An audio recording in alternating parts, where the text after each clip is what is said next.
आम आदमी पार्टी की पूरे देश में लोगों को पसंद आ रही है। और ये 4 बातें आम आदमी पार्टी की हैं जो इनके गले नहीं उतर रही। सबसे पहली बात है आम आदमी पार्टी की ईमानदारी। हमारे लोग कट्टर ईमानदार लोग हैं।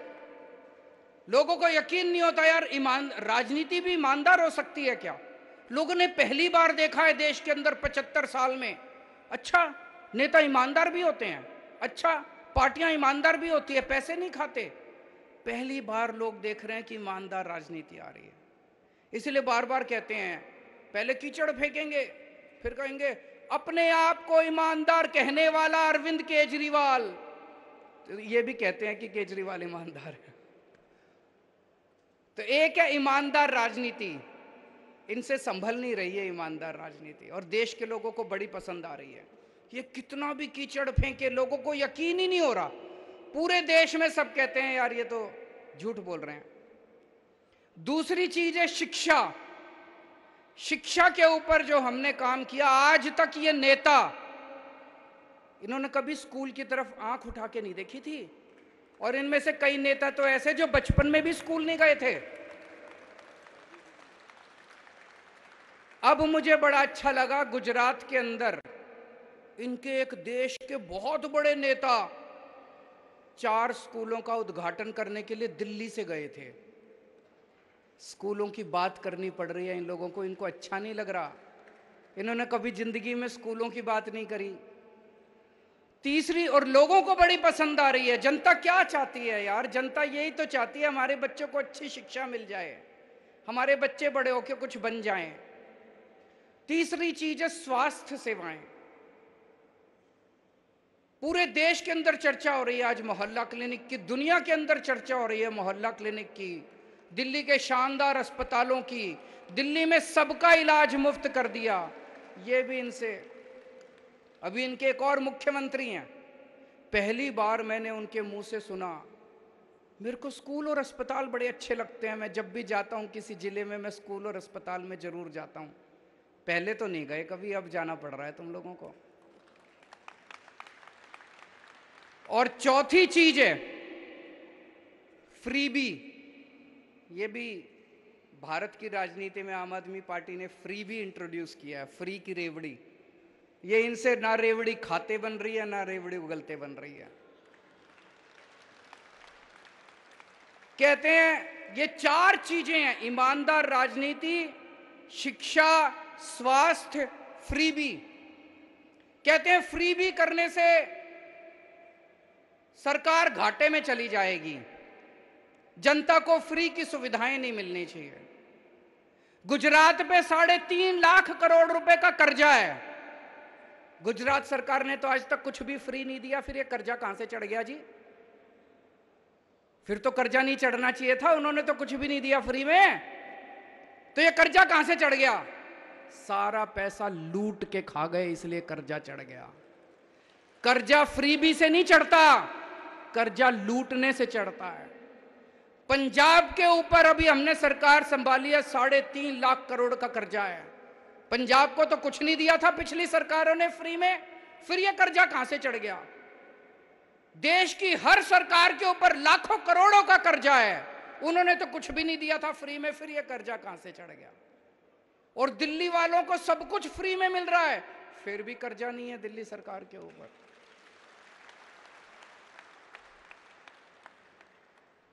तो फ्री भी देने से कर्जा नहीं चढ़ता, फ्री भी देने से सरकारें घाटे में नहीं जाती।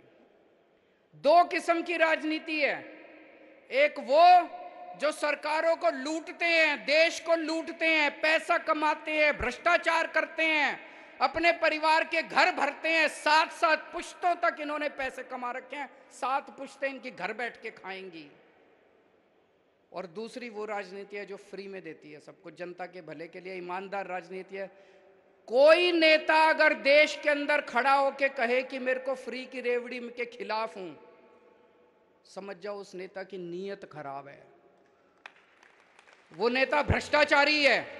कोई नेता अगर देश में देखो कि वो कह रहा है फ्री की रेवड़ी खराब है, जनता को फ्री की सुविधाएं नहीं मिलनी चाहिए, सरकार घाटे में चली जाएगी। समझ जाओ उसकी नीयत खराब है। वो अपने दोस्तों के कर्जे माफ करना चाहता है, अपने परिवार के घर भरना चाहता है, जनता को लूटना चाहता है, एमएलए खरीदना चाहता है, वो देश का बेड़ा गर्क करना चाहता है। ये एक आज टेस्ट लेके चले जाना, जो नेता कहे जनता को फ्री की सुविधाएं मिलनी चाहिए वो नेता ईमानदार, जो नेता कहे जनता को फ्री की सुविधाएं नहीं मिलनी चाहिए वो नेता बेईमान और भ्रष्टाचारी और गद्दार। और ये चारों चीजें जनता को बहुत पसंद आ रही हैं और इसी वजह से दिल्ली में हमारी तीसरी बार सरकार बनी, पंजाब में हमारी सरकार बन गई और अब गुजरात के अंदर हमारी सरकार बनेगी। अब ये आम आदमी पार्टी को रोकना चाहते हैं, कैसे रोकें? तो अब इन्होंने मिलके खूब प्लानिंग करी है, आम आदमी पार्टी को कुचल दो, आम आदमी पार्टी को क्रश कर दो, चारों तरफ से घेर लो इनको, आम आदमी पार्टी को क्रश कर दो। झूठे आरोप लगाए जा रहे हैं। हमारे दिल्ली के एमएलए के ऊपर 169 केस हो चुके, अभी तक के 169 केस, 169 केसेस, एक केस में भी सजा नहीं हुई है, एक में भी। 169 में से 135 केस बाइज्जत बरी हो गए, 34 केस बचे। इससे क्या पता चलता है? ये लड़ाई भ्रष्टाचार के खिलाफ नहीं लड़ रहे, ये आम आदमी पार्टी को कुचलने की साजिश कर रहे हैं। एक केस में तो सजा हो जाती, 169 में से 20, 25, 30 केस में सजा होती, 40 केस में सजा होती। हम सोचते भाई कुछ गड़बड़ है, हमारे एमएलए भ्रष्ट हैं। 169 में से एक केस में सजा नहीं हुई, 135 में बरी हो गए, 34 पेंडिंग है, उसमें भी बरी हो जाएंगे।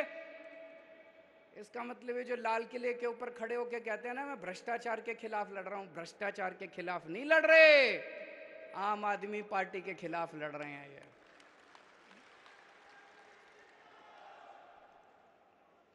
सतिंदर जैन जी किसी और देश में होते ना, उनको भारत रत्न दे देते।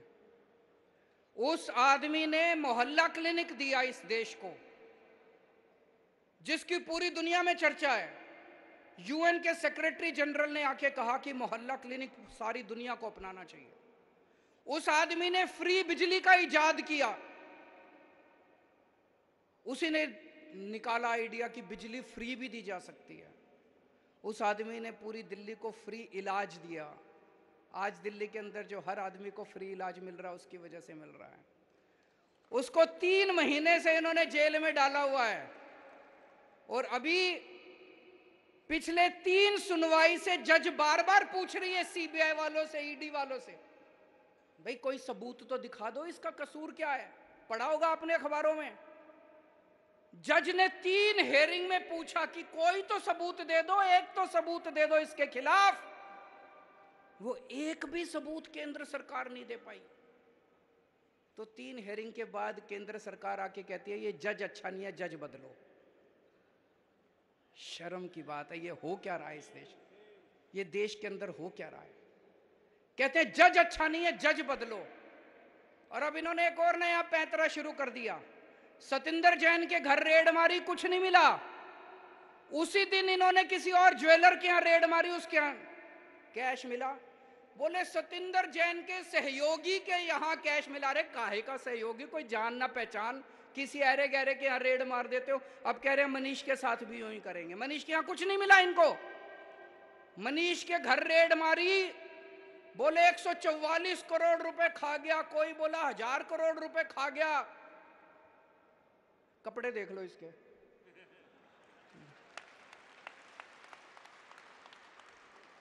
$144 करोड़ रुपए वाला आदमी ऐसे कपड़े पहनता है थोड़ी तो। और 144 करोड़ रुपए, 1000 करोड़ रुपए खा गया होता तो घर में कुछ इधर उधर अलमारी में 1000, 2000, 10,000, 20,000, लाख, 2 लाख तो मिलते हैं। ढेला नहीं मिला इसके घर। फिर इनके गांव गए, मनीष के गांव गए। उन्होंने सोचा इसने जमीन खरीद रखी होगी, सारे गांव में पूछा इन्होंने, सीबीआई, ईडी, केंद्र सरकार ने, कुछ नहीं मिला। फिर इनके लॉकर में गए, बैंक में गए, इन्होंने सोचा लॉकर में होगा। तो इनका छोटा बच्चा, जब वो मीर इनका छोटा था, उसका एक झुंझुना था, वो याद के लिए उन्होंने लॉकर में रख रखा था, वो झुंझुना मिला इनको, लॉकर में झुंझुना मिला, कुछ नहीं मिला। 144 करोड़ खा गया कि मनीष सिसोदिया इतने। अब इन्होंने प्लानिंग करी है, अब एक दिन ये रेड करेंगे, 5-7 ऐरे गहरे नत्थु गहरों को पकड़ लेंगे और फिर कहेंगे मनीष सिसोदिया के सहयोगी के यहां मिले, मनीष सिसोदिया के सहयोगी के यहां मिले। पर जनता देख रही है, जनता देख रही है। रोज सुबह 6 बजे उठ के स्कूलों के चक्कर मार के आता है। कोई भ्रष्टाचारी आदमी सुबह 6 बजे उठ के स्कूलों के चक्कर नहीं मारता। कोई भ्रष्टाचारी होगा तो पहले रात को बैठ के दारू पिएगा, थोड़ी गलत काम करेगा, सवेरे तो लेट उठेगा। वो 6 बजे उठ के ईमानदार आदमी स्कूलों के चक्कर काट सकता है। 6 बजे उठ के ईमानदार आदमी बच्चों का भविष्य बनाने की सोच सकता है, कोई बेईमान आदमी थोड़ी सोचेगा। अब कल इन्होंने अमानतुल्लाह को पकड़ लिया। अमानतुल्लाह को भी बोले इसके से उसके घर कुछ नहीं मिला, अमानतुल्लाह के यहां उसके सहयोगी के यहां फलाना मिला, ढिमका मिला, ये मिला। उसका सहयोगी सारे टीवी चैनलों में जा जाके कह रहा है जी जो भी मिला मेरा है, और उसके यहां भी कुछ नहीं मिला से। अब उसका इन्होंने ढिंडोरा पीट दिया। तो अब मेरे को ये पता चला है इनका ऑपरेशन लोटस तो फेल हो गया। इन्होंने दिल्ली के अंदर हमारी सरकार तोड़ने की कोशिश करी। 20-20 करोड़ रुपए एक एक एमएलए को इन्होंने कोशिश करी, एक भी एमएलए नहीं टूटा। हमने सारे के सारे गिनती करा दी थी विधानसभा के अंदर, एक भी एमएलए नहीं टूटा। फिर ये पंजाब गए, पंजाब के अंदर 25-25 करोड़ एमएलए को देने की कोशिश करी। इनकी प्लानिंग थी पंजाब में भी और दिल्ली में भी 40-40 एमएलए खरीद के तोड़ लेंगे। पंजाब में भी ये नहीं तोड़ पाए। अब इन्होंने ऑपरेशन लोटस फेज 2 शुरू किया है। कल से एमएलए के पास फोन आने चालू हो गए, या तो तुम हमारे साथ आ जाओ, नहीं तो तुम्हारा भी वही हाल करेंगे जो अमानतुल्लाह का किया था। धमकियां दे रहे हैं, तुम्हारे पीछे भी ईडी छोड़ देंगे, तुम्हारे पीछे भी एसीबी छोड़ देंगे, तुम्हारे पीछे भी। अभी तक तो कोई टूटा नहीं है जी, और मेरे को लगता नहीं कोई टूटेगा। मैंने स्वतंत्रता संग्राम तो नहीं देखा था, मैंने आजादी की लड़ाई तो नहीं देखी थी, मैं स्वतंत्रता सेनानियों से तो नहीं मिला, लेकिन आज आम आदमी पार्टी का एक एक एमएलए जिस तरह से इनका सामना कर रहा है, मैं समझता हूं ये कोई हमारा एक एक एमएलए किसी स्वतंत्रता सेनानी से कम नहीं है। जिस तरह से इनके सामने मुकाबला कर रहा है, लालच का 25-25 करोड़ रुपए त्याग दिए, ईडी की धमकी का कोई फर्क नहीं पड़ रहा, सीबीआई की धमकी का कोई फर्क नहीं पड़ रहा, पैसे त्याग दिए। ये कोई छोटी बात नहीं है। आज के माहौल के अंदर कोई ये छोटी बात नहीं है। मैं सभी से ये कहना चाहता हूं, ये सबको जेल में डालेंगे। सतिंदर को डाल दिया, अमानतुल्लाह को डाल दिया, मनीष सिसोदिया को डालने की तैयारी चल रही है। इसके बाद कैलाश गहलोत का नंबर है, उसके यहां भी रेड होने वाली है। कई एमएलए जेल जाएंगे। एक चीज बस ध्यान रखना, 3 से 4 महीने जेल जाने के लिए तैयारी कर लो, फिर ये आपका कुछ नहीं बिगाड़ सकते। अपने अपने घर में बोल दो। कल पंजाब से मेरे पास 2-3 एमएलए आए थे, मैंने उनको यही बोला, मैंने कहा अगर 3 से 4 महीने जेल जाने को तैयार हो, और जेल उतनी बुरी भी नहीं है, मैं भी गया हूं, 15 दिन मैं जेल में रहा था, 3 से 4 महीने जेल जाने की तैयारी कर लो। अगर सबके अंदर ये हिम्मत आ जाए, उसके बाद ये हमारा कुछ नहीं बिगाड़ सकते, ये कुछ नहीं बिगाड़ सकते हम लोग।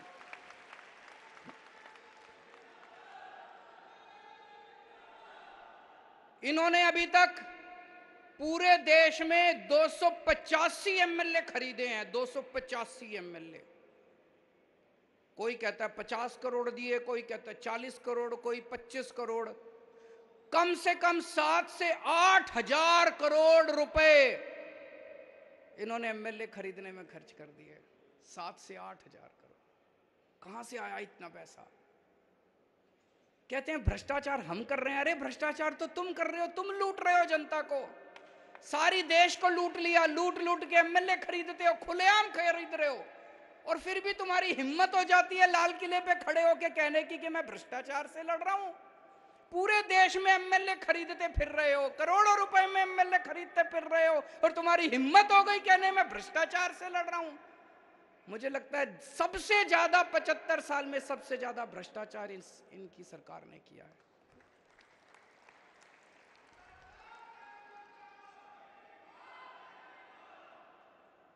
आजकल ये मीडिया को भी खूब धमकियां दे रहे हैं। गुजरात में इन्होंने इतनी धमकी दी, इतनी धमकी दी, किसी भी आम आदमी पार्टी वाले को डिबेट में नहीं बुलाना। शाम को डिबेट होता है, डिबेट में चर्चा होती है कि मनीष सिसोदिया ने भ्रष्टाचार किया कि नहीं किया, और उसमें आम आदमी पार्टी वालों को नहीं बुलाते। कांग्रेस और बीजेपी वाले आपस में बैठ के चर्चा करते हैं। ये कैसे हो सकता है? ऐसे धमकियां दे रखी हैं वहां पे। गुजरात में किसी अखबार में हमारा कुछ नहीं छपता, और फिर भी गुजरात के अंदर बल्ले बल्ले हो रही है, चारों तरफ आम आदमी पार्टी की चर्चा हो रही है, सोशल मीडिया से। सोशल मीडिया से प्रधानमंत्री के दफ्तर में एक सज्जन काम करते हैं, मीडिया एडवाइजर हैं शायद, हिरेन जोशी जी मीडिया एडवाइजर हैं। हिरेन जोशी जी हैं, एक मीडिया एडवाइजर हैं प्रधानमंत्री के। मेरे को कई एडिटर्स दिखा रहे थे, बड़े बड़े चैनलों के, हमारे देश के बड़े बड़े चैनलों के मालिक, उनके एडिटर्स, उनको क्या गंदी गंदी गालियां लिख के भेजते हैं वो। केजरीवाल को दिखाया तो ये कर देंगे, केजरीवाल को दिखाया तो वो कर देंगे, आम आदमी पार्टी को दिखाने की जरूरत नहीं है, आप अपने चैनल का दुरुपयोग कर रहे हो, हम तुम्हारा ये कर देंगे, वो कर देंगे, फलाना कर। क्या धमकियां दे रहे हैं वो। ऐसे देश चलाएंगे, ऐसे धमकियां देंगे, फिर फोन कर करके धमकियां देते हैं।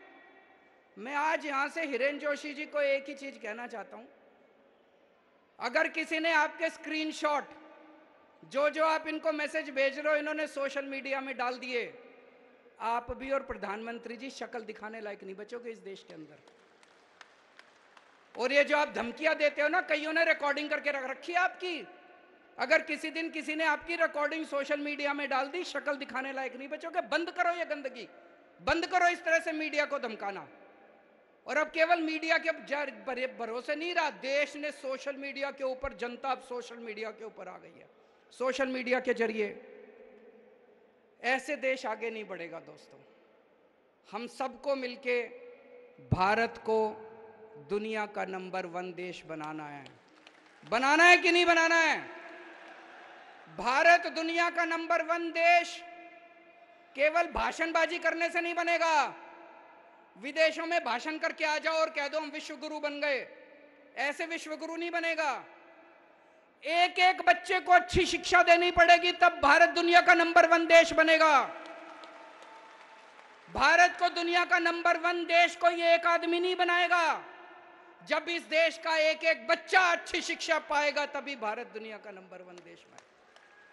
मेहनत करनी पड़ेगी उसके लिए, मेहनत करनी पड़ेगी उसके लिए। अभी प्रधानमंत्री जी ने ऐलान किया कि 14,500 सरकारी स्कूल ठीक करेंगे। बहुत अच्छी बात है, मैंने बधाई दी उनको। पर 5 साल में 14,500 सरकारी स्कूल ठीक करोगे? देश में 10.5 लाख सरकारी स्कूल हैं। सारे स्कूल ठीक करते करते तो 500 साल लग जाएंगे। अब ये देश रुकने को तैयार नहीं है, देश बेचैन है, देश बहुत बेचैन हो रहा है। 5 साल में सारे सरकारी स्कूल ठीक करने हैं। देश मांग कर रहा है कि अगर दिल्ली के सारे सरकारी स्कूल 5 साल में ठीक हो सकते हैं, अगर पंजाब के सारे स्कूल 5 साल में हम ठीक करके दिखाएंगे, तो पूरे देश के सारे सरकारी स्कूल 5 साल के अंदर ठीक हो सकते हैं। पैसा है, पैसा है, पैसे की लूट बंद करो, पैसे की लूट बंद होगी, सारे सरकारी स्कूल ठीक हो जाएंगे। और अगर सारे सरकारी स्कूल ठीक हो गए तो भाई साहब एक एक बच्चा मेरे देश का कोई इंजीनियर बनेगा, कोई वकील बनेगा और अपने घर की गरीबी दूर करेगा। 5 साल के अंदर हम देश की गरीबी दूर कर सकते हैं। दूसरी चीज, अगर अपने को भारत को दुनिया का नंबर 1 देश बनाना है, हमें अपने सारे लोगों के लिए अच्छा और फ्री के इलाज का इंतजाम करना पड़ेगा। खूब अस्पताल बनाने पड़ेंगे, सरकारी अस्पताल अच्छे करने पड़ेंगे सबके लिए, चाहे अमीर हो चाहे गरीब हो, अच्छे इलाज का इंतजाम करना पड़ेगा। करना पड़ेगा कि नहीं करना पड़ेगा? तीसरी चीज, हर बच्चे के पास रोजगार होना चाहिए। बेरोजगारों की सेना से भारत दुनिया का नंबर 1 देश नहीं बन सकता। हर बच्चा रोजगार के साथ हो, उसकी भी पूरी प्लानिंग हम लोगों ने की हुई है। चौथी चीज, महिलाओं को सुरक्षा मिले और महिलाओं को बराबरी का अधिकार मिलना चाहिए। अगर महिलाएं हमारे साथ कंधे से कंधा मिला के नहीं चलेंगी तो भारत दुनिया का नंबर 1 देश नहीं बन सकता। पांचवी चीज, किसानों को अपनी फसलों का पूरा दाम मिलना शुरू हो जाए। एक बार में पूरे देश का रूरल इंडिया, जितना गांव देहात है, सारा गरीबी दूर हो जाएगी। किसानों को उनकी फसलों के पूरे दाम दो। और छठी चीज, वर्ल्ड क्लास इंफ्रास्ट्रक्चर अपने को तैयार करना पड़ेगा देश के अंदर। मेरे मन में तो ये 6 चीज आती हैं, लेकिन केवल ये 6 नहीं है। अपने को 130 करोड़ लोगों को जोड़ना है, और बहुत सारे आइडियाज आएंगे और बहुत सारी बातें आएंगी। सबको संजो के, सबको साथ लेके हम इस देश को दुनिया का नंबर 1 देश बनाएंगे। कई लोग मेरे से पूछते हैं कि जी अगले चुनाव में किसके साथ अलायंस करोगे, कौन सी पार्टियों के साथ करोगे, भाजपा के खिलाफ एक यूनाइटेड। भाई साहब, मेरे को ये सब जोड़ तोड़ समझ नहीं आती। एक ही चीज समझ आती है, जिस दिन इस देश के 130 करोड़ लोगों का अलायंस बन गया, हमें दुनिया का नंबर 1 देश बनने से कोई नहीं रोक सकता। आज से 75 साल पहले इस देश के लोग इकट्ठे हुए थे और हमने अंग्रेजों को उठा के बाहर फेंक दिया था। एक बार फिर सारे जने इकट्ठे हो जाओ, फिर से हम इस देश को दुनिया का नंबर 1 देश बना देंगे। हमें लोगों को जोड़ना है। आज जब आप सब लोग यहां से जाओगे, ये 6 बातें हर एक आदमी को बतानी है। सबको, जनता को इस मिशन के साथ जोड़ना है, मेक इंडिया नंबर 1 मिशन। और इससे जुड़ने का एक फोन नंबर है, सारे जने नोट कर लो, 951000, 2 बार 1000, 951000, इस पे मिस्ड कॉल मारो और आप हमारे साथ इस मिशन के साथ जुड़ जाते हैं। तो आप भी जुड़ो और ज्यादा से ज्यादा लोगों को में इसका प्रचार करो, ज्यादा से ज्यादा लोगों को इसके साथ जोड़ने की कोशिश करो। देश के अंदर इन लोगों ने माहौल बहुत ज्यादा खराब कर दिया है। चारों तरफ लड़ाई झगड़ा गुंडागर्दी, इस तरह से देश आगे नहीं बढ़ सकता। अपने को देश के अंदर शांति स्थापित करनी है। जब चारों तरफ शांति होगी, सुख शांति होगी, भाईचारा होगा, प्रेम होगा, तभी किसान आगे बढ़ेगा, तभी मजदूर आगे बढ़ेगा, तभी स्कूल आगे बढ़ेंगे, तभी शिक्षा आगे बढ़ेगी, तभी स्वास्थ्य आगे बढ़ेगा। भारत